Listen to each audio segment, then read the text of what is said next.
Hi hello welcome to Aira stitching. ഞാനിന്ന് പട്ടുപാവാട എങ്ങനെ തയ്ക്കുക എന്നുള്ളത് കാണിച്ചു തരാൻ വേണ്ടിയിട്ടാണ് വന്നിട്ടുള്ളത്. നമുക്ക് എല്ലാവർക്കും ഇഷ്ടമുള്ളൊരു ഡ്രസ്സാണ് പട്ടുപാവാട.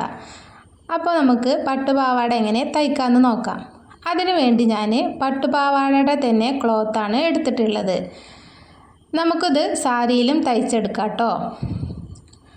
ഇത് ഞാൻ 7 വയസ്സായ ഒരു കുട്ടിക്ക് വേണ്ടിയിട്ടാണ് സ്റ്റിച്ച് ചെയ്യുന്നത്. നമുക്ക് പട്ടുപാവാടയ്ക്ക് വേണ്ടിയിട്ട് 2 അളവാണ് ആവശ്യമായിട്ടുള്ളത്. ഒന്ന് വേസ്റ്റ് റൗണ്ടിൻ്റെ അളവും രണ്ടാമത്തേത് ലെങ്ത്തും. നമുക്ക് വേസ്റ്റ് റൗണ്ടിൻ്റെ അളവ് വെച്ച് എങ്ങനെ നമുക്ക് എത്ര മീറ്റർ ക്ലോത്ത് വേണമെന്ന് കണക്കാക്കാൻ നോക്കാം. എനിക്കിവിടെ വേസ്റ്റ് റൗണ്ട് 24 ഇഞ്ചാണ് കിട്ടിയിട്ടുള്ളത്. അതിൻ്റെ കൂടെ ഞാൻ 4 ഇരട്ടി ക്ലോത്താണ് എടുക്കാൻ ഉദ്ദേശിക്കുന്നത്. അപ്പോൾ നമ്മൾ 96 ഇഞ്ച് ക്ലോത്ത് കിട്ടും. ആ 96ൻ്റെ കൂടെ 2 ഇഞ്ച് എക്സ്ട്രാ തയ്യൽ തുമ്പിന് വേണ്ടി ചേർത്താൽ 98 ഇഞ്ച് ക്ലോത്താണ് നമുക്കിവിടെ കിട്ടുക. നമുക്കിവിടെ 4 ഇരട്ടിക്ക് പകരം 3 ഇരട്ടിയായിട്ടും കൊടുക്കാം കേട്ടോ. 3 ഇരട്ടി ചെറിയ കുട്ടികൾക്കൊക്കെ അത്യാവശ്യം 3 ഇരട്ടി മതിയാവും. എനിക്കിവിടെ 2.5 മീറ്റർ ക്ലോത്താണ് ഇവിടെ കിട്ടിയിട്ടുള്ളത്. അപ്പോൾ നമ്മൾ ഈ 2.5 മീറ്റർ ക്ലോത്തിനെ 4ആയി മടക്കി വെച്ചിട്ടുണ്ട്. നമ്മൾ 4 പീസാക്കി മടക്കി ഒരു ഭാഗം ഫോൾഡ് ചെയ്തിട്ടാണ് കിട്ടുക. ഇനി നമുക്കിതിൻ്റെ ലെങ്ത്ത് എങ്ങനെയെന്നുള്ളത് കണക്കാക്കാം. എനിക്കിതിൻ്റെ ലെങ്ത്ത് 32 ഇഞ്ചാണ് വന്നിട്ടുള്ളത്. അതിൽ 2 ഇഞ്ച് നമ്മൾ സീമേൽ അതായത് ബാൻഡിന് വേണ്ടിയിട്ട് മാറ്റി വെക്കും. അപ്പോൾ നമുക്കിവിടെ 30 ഇഞ്ച് ലെങ്ത്താണ് കിട്ടുക. ബാക്കി 2 ഇഞ്ച് ബാൻഡിന് വേണ്ടി മാറ്റും. ചില പട്ടുപാവാടയുടെ അടിഭാഗത്ത് ഇങ്ങനെ കരഭാഗം വന്നിട്ടുണ്ടെങ്കിൽ നമുക്ക് മടക്കി അടിക്കാൻ വേണ്ടിയിട്ട് എക്സ്ട്രാ തുണി ഇടേണ്ട ആവശ്യമില്ല. ഇങ്ങനെ കരഭാഗം ഇല്ലാത്ത മെറ്റീരിയൽ ആണെന്നുണ്ടെങ്കിൽ നമ്മളിവിടെ 1.5 മീറ്ററോ 1.5 ഇഞ്ചോ 1 ഇഞ്ചോ എക്സ്ട്രാ നമ്മൾ ഇറക്കത്തിൻ്റെ കൂടെ ചേർത്ത് കൊടുക്കണം. എനിക്കിപ്പോൾ ഇവിടെ കരഭാഗം വന്നതുകൊണ്ട് തന്നെ അതിൻ്റെ ആവശ്യം വന്നിട്ടില്ല. അപ്പം നമുക്കിത് 4ആക്കി മടക്കി വെച്ചാൽ ഒരു ഭാഗത്തിൻ്റെ വീതി 26.5 ഇഞ്ചാണ് കിട്ടുക. അതായത് നമ്മളെ വേസ്റ്റിൻ്റെ ബാൻഡ് വരുന്ന അതേ അളവിലുള്ള കറക്റ്റായിട്ടുള്ള അളവ് നമുക്കിതിൻ്റെ ഒരു ഭാഗത്ത് കിട്ടും. അപ്പോൾ നമുക്കിതിൻ്റെ ബാൻഡിൻ്റെ അളവ് എങ്ങനെ എടുക്കാമെന്ന് നോക്കാം. ഞാനിവിടെ 26.5 ഇഞ്ചിലുള്ള ഒരു പീസ് കട്ട് ചെയ്ത് വെച്ചിട്ടുണ്ട്. ഇത് 24 ഇഞ്ച് വേസ്റ്റ് റൗണ്ടിൻ്റെ കൂടെ ഞാൻ 2.5 ഇഞ്ച് തയ്യൽ തുമ്പ് ചേർത്താണ് എനിക്കിവിടെ 26.5 ഇഞ്ച് കിട്ടിയിട്ടുള്ളത്. ഇതിൽ 1/2 ഇഞ്ച് നമുക്ക് ലൂസായിട്ട് കൊടുക്കാം. ബാക്കി വരുന്ന 2 ഇഞ്ച് ഓരോ ഭാഗത്തും 1 ഇഞ്ച് വീതം അടിക്കുമ്പോൾ ഫോൾഡ് ചെയ്ത് വെക്കാൻ വേണ്ടിയിട്ടാണ് കേട്ടോ.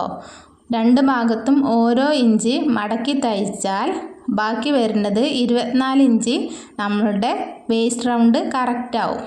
അതിന് വേണ്ടിയിട്ടാണ് നമ്മളിവിടെ എക്സ്ട്രാ 2.5 ഇഞ്ച് മടക്കി തയ്ച്ച് കൊടുക്കാൻ വേണ്ടിയിട്ടാണ് എടുത്തിട്ടുള്ളത്. ഇനി നമുക്ക് ഈ ബാൻഡിനെ ഇതിൻ്റെ വീതി വന്നിട്ട് 5 ഇഞ്ചാണ് കേട്ടോ. ഇതിൻ്റെ ബാൻഡിനെ 4ആയി മടക്കി കൊടുക്കുക. എന്നിട്ട് ഇതിൻ്റെ 2 ഭാഗത്ത് ഫോൾഡ് വന്നിട്ടുള്ള ഭാഗങ്ങളിൽ ഒരു ഡോട്ട് ഇട്ട് കൊടുക്കുക. ഇതെന്തിനാന്ന് വെച്ചാൽ നമ്മൾ ബാൻഡിൽ ഫ്രില്ല് ചെയ്തെടുക്കുമ്പോൾ മെയിൻ ക്ലോത്തും ബാൻഡും തമ്മിൽ കറക്റ്റായിട്ട് വരുന്നുണ്ടോ എന്ന് അറിയാൻ വേണ്ടിയിട്ടാണ് കേട്ടോ. അതുപോലെ തന്നെ നമ്മളിതിൻ്റെ മെയിൻ ക്ലോത്തിലും ഇതേപോലെ ഡോട്ട് ഇട്ട് കൊടുക്കണം. ഈ ഡോട്ടുകൾ തമ്മിൽ ഒരേ അളവിൽ വരികയാണെങ്കിൽ നമുക്ക് കറക്റ്റ് ഫ്രില്ല് കിട്ടുന്നുണ്ട് എന്ന് അറിയാൻ വേണ്ടിയിട്ടാണ് ഇത് ചെയ്യുന്നത്. പിന്നെ നമ്മൾ ഈ മെയിൻ ക്ലോത്തിൻ്റെ 2 കരഭാഗങ്ങളിലായിട്ട് ഏകദേശം ഈ ബാൻഡിൻ്റെ 1 ഇഞ്ച് ഫോൾഡ് ചെയ്തെടുക്കണ പോലെ തന്നെ ഈ മെയിൻ തുണിയുടെ കരഭാഗത്തും ഏകദേശം 1/2 ഇഞ്ച് വീതം 5 ഇഞ്ച് ലെങ്ത്തിൽ നമ്മൾ ഫോൾഡ് ചെയ്ത് കൊടുക്കണം കേട്ടോ. എക്സ്ട്രാ വന്നിട്ടുള്ള ആ 2.5 ഇഞ്ച് കാൽക്കുലേഷൻ കറക്റ്റായിട്ട് വരാൻ വേണ്ടിയിട്ടാണിത്. ആ 1 ഇഞ്ചിക്ക് ഇത് ഫോൾഡ് ചെയ്ത് മടക്കി കൊടുക്കണം, ഒന്ന് തയ്ച്ചു കൊടുക്കണം. ഇനി നമുക്കിതെങ്ങനെ ബാൻഡിൻ്റെ മേലെ അറ്റാച്ച് ചെയ്തിട്ട് ചെയ്യാന്നുള്ളത് നമുക്ക് സ്റ്റിച്ച് ചെയ്ത് കാണാം. അപ്പോൾ നമ്മൾ ബാൻഡും മെയിൻ ക്ലോത്തും തമ്മിൽ എങ്ങനെ അറ്റാച്ച് ചെയ്യണമെന്ന് നോക്കാം. അതിനു വേണ്ടി ഞാനിവിടെ കരഭാഗത്തായിട്ട് മെയിൻ ക്ലോത്തിൻ്റെ കരഭാഗത്തായിട്ട് ഒരു 5 ഇഞ്ച് ലെങ്ത്തിലൊന്ന് സ്റ്റിച്ച് ചെയ്ത് കൊടുത്തിട്ടുണ്ട് കേട്ടോ. ഇനി നമുക്കിത് ബാൻഡിൻ്റെ അതേപോലെ ബാൻഡിൻ്റെ ആ 1 ഇഞ്ച് എക്സ്ട്രാ ഉള്ളത് ഒന്ന് ഫോൾഡ് ചെയ്ത് മടക്കി വെച്ച് കൊടുക്കുക. എന്നിട്ട് അതിൻ്റെ മുകളിലായിട്ട് നമ്മൾ ഈ മെയിൻ ക്ലോത്തും വെച്ചിട്ട് സ്റ്റിച്ച് ചെയ്ത് കൊടുക്കുക. ബാൻഡിൻ്റെ നല്ല വശം മെയിൻ ക്ലോത്തിൻ്റെ ചീത്ത വശമാണ് വെക്കേണ്ടത്. എന്നിട്ട് നമ്മളിത് ഒന്ന് കെട്ടിട്ടിട്ട് അടിച്ചു കൊടുക്കുക. ഒരു 1/2 ഇഞ്ച് ലെങ്ത്തിലൊന്ന് അടിച്ചാൽ മതി. അതിന് ശേഷം നമ്മൾ അതിൻ്റെ ഉള്ളിലേക്ക് അത്യാവശ്യം തുണി എടുത്തിട്ട് ഒന്ന് ഫോൾഡ് ചെയ്ത് കൊടുക്കുക, ഫ്രില്ലിട്ട് കൊടുക്കുക കേട്ടോ. അത്യാവശ്യം നല്ല രീതിയിൽ തന്നെ ഫ്രില്ലിട്ട് കൊടുക്കുക. നമ്മളിവിടെ അത്യാവശ്യം 4 ഇരട്ടി തുണി എടുത്തതുകൊണ്ട് തന്നെ ഉള്ളിലോട്ട് നല്ല രീതിയിൽ തന്നെ നമുക്ക് ഫോൾഡ് ചെയ്ത് കൊടുക്കാൻ പറ്റും. ഇത് ഫുള്ളായിട്ട് അടിച്ചു കൊടുക്കാൻ പാടില്ല, ഇതിൻ്റെ പകുതി വരെ അടിച്ചു കൊടുക്കാൻ പാടുള്ളൂ കേട്ടോ. എന്നിട്ട് ആ ഫസ്റ്റത്തെ ഫ്രില്ലിൻ്റെ ഉള്ളിലേക്ക് രണ്ടാമത്തെ ഫ്രില്ല് കയറ്റി വെച്ചിട്ട് നന്നായി ഫോൾഡ് ചെയ്ത് കൊടുക്കണം. നമ്മളെപ്പോഴും ആദ്യത്തെ ഫ്രില്ലും രണ്ടാമത്തെ ഫ്രില്ലും പിന്നെ ബാൻഡിൻ്റെ തുണിയും തമ്മിൽ ഒരേ ലെവലിൽ നിൽക്കുന്നുണ്ടോ എന്ന് കറക്റ്റാക്കി നോക്കണം. രണ്ടാമത്തെ ഫ്രില്ലും തന്നെ മുഴുവനായിട്ട് അടിക്കാതെ മൂന്നാമത്തെ ഫ്രില്ല് രണ്ടാമത്തെ ഫ്രില്ലിൻ്റെ അടിയിലോട്ട് പോകുന്ന രീതിയിൽ, ആ രീതിയിലാണ് സ്റ്റിച്ച് വെക്കാൻ പറ്റുന്ന രീതിയിൽ സ്റ്റിച്ച് ചെയ്യാൻ പാടുള്ളൂ. അത് ഉള്ളിലോട്ട് നന്നായി അത്യാവശ്യം തുണി കയറ്റിയിട്ട്, ഇത് നമ്മൾ ഈ കറക്റ്റ് അളവായതുകൊണ്ട് തന്നെ നമുക്കിത് ഒരേ അളവിൽ തന്നെ നെറി കിട്ടും. അതിൽ യാതൊരു സംശയം വരില്ല കേട്ടോ. നമ്മളിതിങ്ങനെ കയറ്റി കൊടുക്കണുണ്ടെന്ന് വെച്ചിട്ട് നമുക്ക് തുണിയിൽ അളവിൽ വ്യത്യാസമൊന്നും വരില്ല, കാരണം നമ്മൾ കറക്റ്റായിട്ടാണ് തുണി അളന്നെടുത്തിട്ടുള്ളത്. ഇനി ഇതുപോലെ തന്നെ അടുത്ത ഫ്രില്ലും അതേപോലെ അടിയിലോട്ട് ചേർത്ത് വെച്ച് തയ്ച്ചു കൊടുക്കുക. എപ്പോഴും നമ്മൾ എല്ലാ തുണികളും ഒരേ ലെവലിൽ നിൽക്കുന്നുണ്ടോയെന്ന് ശ്രദ്ധിച്ചിട്ട് വേണം തയ്ച്ചു കൊടുക്കേണ്ടത്. അല്ലാന്നുണ്ടെങ്കിൽ ഫ്രില്ല് ഉള്ളിലോട്ട് പോവാൻ സാധ്യതയുണ്ട്. ഇനി നമ്മളിതുപോലെ എല്ലാ ഫ്രില്ലും തയ്ച്ചെടുക്കണം. അതൊക്കെ തയ്ച്ചെടുത്തതിൻ്റെ ശേഷം നമ്മൾ ഇതൊന്ന് ഇസ്തിരി ഇടണം കേട്ടോ, അയൺ ചെയ്യണം, നന്നായിട്ട് അയൺ ചെയ്തെടുക്കണം ഫ്രില്ല്. ബാൻഡ് ജോയിൻറ്റ് ചെയ്തെടുക്കണ മുന്നേ നമ്മൾ നന്നായി അയൺ ചെയ്തെടുത്താൽ ഫ്രില്ല് നീറ്റായിട്ട് തന്നെ നിൽക്കും.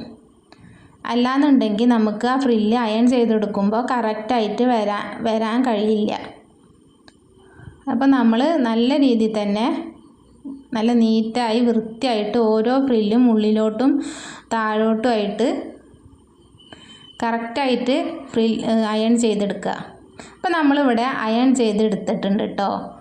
ഇനി നമുക്കിതിൻ്റെ ഇപ്പോൾ ഫ്രില്ല് നല്ല നീറ്റായിട്ട് തന്നെ നമുക്ക് അയൺ ചെയ്തെടുക്കാൻ പറ്റിയിട്ടുണ്ട്. ഇനി നമുക്കിതിൻ്റെ ബാൻഡ് ഫോൾഡ് ചെയ്തിട്ടൊന്ന് മടക്കി ഉള്ളിലോട്ട് പുറത്തേക്ക് മടക്കി തയ്ച്ചു കൊടുക്കാം. ഇപ്പോൾ 5.5 ഇഞ്ച് വീതിയിലാണ് ഞാനിതിൻ്റെ ബാൻഡ് കട്ട് ചെയ്തെടുത്തിട്ടുണ്ടായിരുന്നത്. അതായത് 2 ഇഞ്ച് വീതിക്കാണ് ഞാനിതിൻ്റെ ബാൻഡ് ഇടുന്നത്, ഫോൾഡ് ചെയ്യണത്. ബാക്കി 1/2 ഇഞ്ച് വീതം ഇതിൻ്റെ തയ്യൽ തുമ്പിന് വേണ്ടിയിട്ടാണ് കേട്ടോ.